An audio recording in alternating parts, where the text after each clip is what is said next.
Guys, coba perhatiin ya. Di situ kan ada dua orang. Yang satu pelaku mutilasi Uswatun Hasanah, si RTH. Yang satu lagi saudaranya RTH. CCTV ini tuh kan memiliki dua waktu ya. Jadi malam hari dan pagi hari walaupun tidak utuh.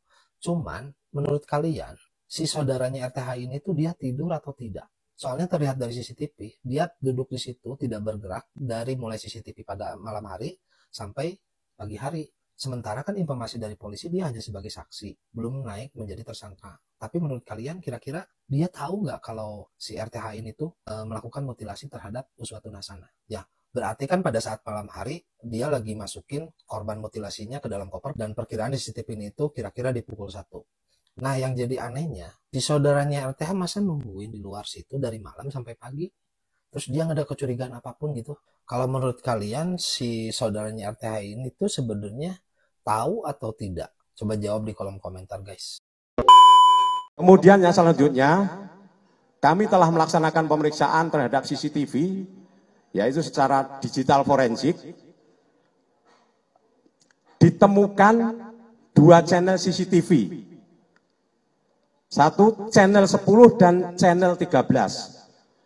Yang mana channel 10 pada tanggal 20 Januari 2025 pukul 01.33 waktu CCTV menunjukkan aktivitas tersangka dari mulai datang, menurunkan koper hingga memasukkan koper ke dalam mobil bernopol AG 1078 PB berwarna putih. Ini ada gambarnya rekan-rekan. Kemudian channel 13 pada tanggal 20 Januari 2025 pukul 05.4409 waktu CCTV menunjukkan mobil dikendari tersangka bernopol AG 1078 PB. Inilah 3 penyebab tersangka nekat mutilasi Uswatun Hasanah. Pertama, tersangka Rohmat Trihartanto alias Anto 33 tahun dan korban Uswatun Hasanah 29 tahun ternyata bukanlah pasangan suami istri baik sah maupun syiri. Mereka hanya menjalin hubungan terlarang secara sembunyi-sembunyi selama 3 tahun. Rupanya selama ini tersangka hanya mengaku-ngaku suami syiri saat ditanya tetangga kosan. Lantaran hal itulah, korban pun sering memaksa dan meminta agar dinikahi secara sah dengan syarat harus menceraikan istri sahnya segera mungkin. Bahkan saking kuatnya keinginan korban untuk dinikahi tersangka, korban pun pernah melabrak rumah tempat tinggal istri sah tersangka. Namun, permintaan korban tidak dapat dikabulkan dengan cepat oleh tersangka. 2. Yang bikin korban makin naik pitam adalah saat mengetahui jika tersangka ternyata memiliki anak kedua lagi dengan istri sahnya. Lantaran sakit hati hingga muncullah sumpah serapah dari korban. Jika anak tersebut sudah besar, anak itu akan menjadi PSK. Alhasil ucapan korban pun kembali menyakiti hati tersangka. 3. Tidak cuma itu, rupanya korban pernah mencuri tersangka untuk menghilangkan anak kedua tersangka. Karena tersangka sangat menyayangi kedua anaknya, hingga ucapan korban pun lagi-lagi menyakiti hatinya. Hingga muncullah dendam kesumat atas ucapan korban yang berujung mutilasi. Ini tersangka selalu kembali lagi di Iyo Channel.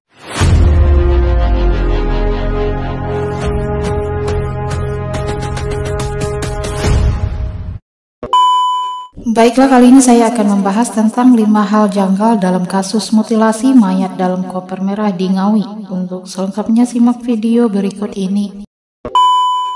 Terus singkat cerita nih geng, setelah diketahui identitas dari korban ini yang ternyata seorang perempuan bernama Uswatun Hasanah, sempat ada sebuah pesan berantai geng yang beredar di WhatsApp. Pesan tersebut berisikan foto dari biodata korban serta foto lengkap dengan 10 sidik jari. Di dalam pesan tersebut juga tertulis kalau sudah didapatkan biodata dari korban yang berada di dalam koper merah yang dibuang di Desa Dadapan Kendal Ngawi. Yang mana di saat itu ya ketika berita ini viral, orang-orang masih penasaran dan belum mengetahui identitas dari jasad tersebut tadinya.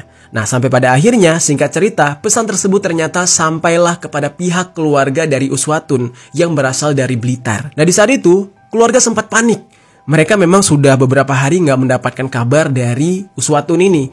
Nah, kemudian karena mereka berusaha untuk tenang dan ya berharap ini nggak benar gitu. Mereka berharap ya semua ini tuh cuma kayak ya tidak sesuai dengan apa yang mereka pikirkan dengan kenyataannya, dan mereka masih berharap anak mereka masih selamat. Di saat itulah keluarga memutuskan untuk melakukan pengecekan terhadap korban, dan mereka langsung terbang ke Ngawi untuk memastikan apakah benar itu Uswatun Hasanah anak mereka atau bukan. Pihak keluarga yang datang ke Ngawi itu adalah ayah tirinya, terus ibu kandungnya, serta pengasuh anak dari Uswatun. Nah, berdasarkan pengecekan yang mereka lakukan, pihak keluarga meyakini kalau korban memang mirip sekali 90% dengan Uswatun. Dan keyakinan keluarga juga didasarkan pada aksesoris yang dikenakan oleh korban yang mirip dengan yang dipakai oleh Uswatun sebelum dia menghilang. Nah guys, pelaku mutilasi Uswatun Hasanah, Rohmat Trihartanto alias Anto, mengaku memiliki anak dan istri yang resmi tinggal di Jombang, Jawa Timur. Saat jenazah Uswatun Hasanah ditemukan, Anto mengaku mengetahui hal tersebut dan langsung bertolak ke Jombang dari Tulungagung untuk menemui anak istrinya. Tak hanya itu, pelaku juga menemui sang ibunda yang berada di wilayah Kediri. Pelaku juga mengaku curhat pada rekan anggota TNI dan Polri-nya dan mengaku mendapatkan jawaban untuk segera menyelesaikan masalah tersebut. Nah, gimana menurut kalian? Iku kok rencana mulai dino apa? Minggu jam piro? Sore. Ya apa caramu? Saya ajak Kamu telepon. Ketemuan di mana? Di terminal. Di terminal, terus kamu ajak ke Kediri. Setelah itu masuk hotel. Mampir rumah makan dulu. Terus masuk hotel. Mari masuk hotel. Apa kok eksekusi di hotel? Iya. Iya, kenapa kok di hotel kok tak lain tempat? Alasan pas apa? tujuannya tuh ke Kediri kan memang mau Ayo. hotel itu. Ayo, biar nggak apa nek nang hotel itu kan aman. Hah? Biar nggak apa? Biar aman ya. Terus kon apa sih nih? Kena apa kok pateni kena apa? Ya sakit hati itu tadi. Cemburu. Selain sakit hati apa mana? Ya masukin cowok di kos itu. Selain itu apa lagi? Ya minta-minta Matre. Ya. Yang cuma minta-minta uang gitu loh. Ya, terus apa mana? Ya ikhlas. Paling kuat alasannya apa? Sakit hati, cemburu. Hah? Kasus penemuan mayat dalam koper merah di Ngawi pada Kamis 23 Januari 2025 masih menyisakan sejumlah kejanggalan. Polda Jawa Timur telah menetapkan Rohmat Trihartanto, 32 tahun dari Dusun Banaran, Desa Gombal, Kecamatan Pakel, Kabupaten Tulung Agung sebagai tersangka. Ia disangkakan pasal 340 KUHP tentang pembunuhan berencana, pasal 338 KUHP tentang pembunuhan, pasal 351 ayat 3 KUHP tentang penganiayaan yang mengakibatkan kematian, dan pasal 365 ayat 3 KUHP tentang pencurian dengan kekerasan dengan ancaman hukuman maksimal seumur hidup.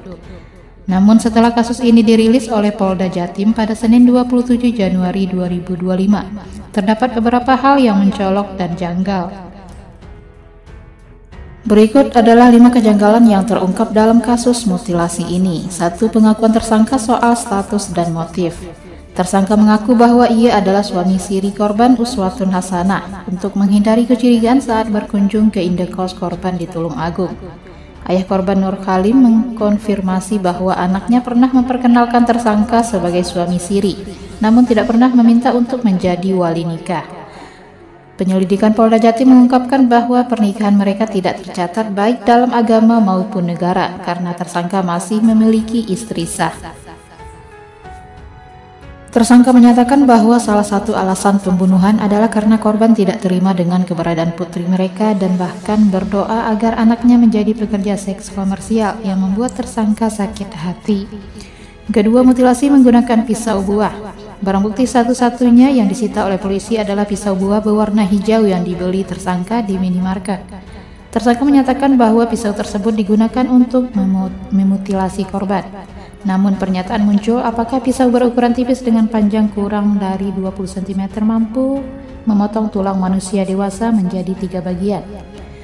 Polda Jatim masih melakukan pengembangan terkait kemungkinan adanya alat tambahan yang digunakan dalam proses mutilasi.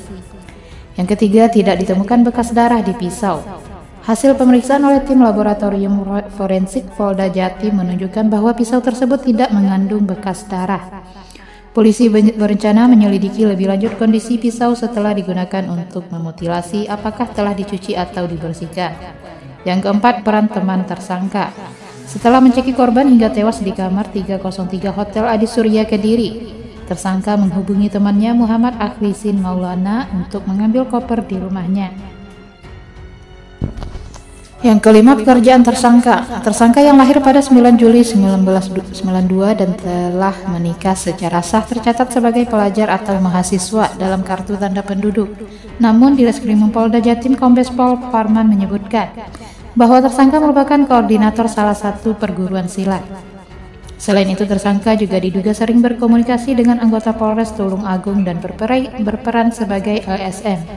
Kasus ini masih dalam penyelidikan lebih lanjut oleh Polda Jatim dan masyarakat menunggu kejelasan mengenai berbagai kejanggalan yang ada.